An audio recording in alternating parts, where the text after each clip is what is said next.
TNPSC group 4 காலி பணியிடங்களின் எண்ணிக்கை அதிகரிப்பு. அதிரடி அறிவிப்பு வெளியிட்ட டிஎன்பிஎஸ்சி ஒருங்கிணைந்த தொழில்நுட்ப பணிகளுக்கான காலி இடங்கள் மற்றும் குரூப் 4 பணிகளுக்கான காலி இடங்கள் ஆகியவற்றை உயர்த்த அறிவிப்பு வெளியாகியுள்ளது. தமிழ்நாடு அரசு பணியாளர்கள் தேர்வாணையத்தை குரூப் 4 தேர்வு குறித்து ஏப்ரல் 25ஆம் தேதி அறிவிக்கை வெளியிடப்பட்டது. இளநிலை உதவியாளர், எழுத்தர், டைபிஸ்ட், வனக்காப்பாளர், ஓட்டுநர் உரிமத்துடன் கூடிய வனக்காப்பாளர், வனக்காவலர் உள்ளிட்ட பல்வேறு பணியிடங்கள் இதன் மூலம் நிரப்பப்படுகிறது.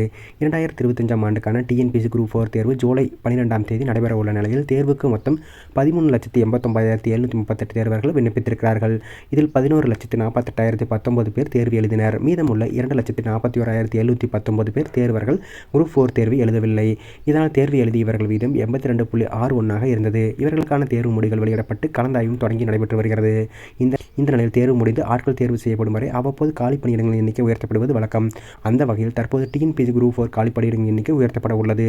அதில் இளநிலை உதவியாளர், தமிழ்நாடு தொழிலாளர் ஆய்வுகள் நிறுவனம் 2, ஸ்டெனோ டைபிஸ்ட், பல்வேறு அரசு நிறுவனங்களில் 39 காலி பணியிடங்கள், டைபிஸ்ட் நகராட்சி நிர்வாகத்தில் 5 காலி பணியிடங்கள், அதேபோல டைபிஸ்ட் செங்கல்பட்டு முதன்மை மாவட்ட நீதிபதியில் 12 இடங்கள் புதிதாக சேர்க்கப்பட உள்ளது.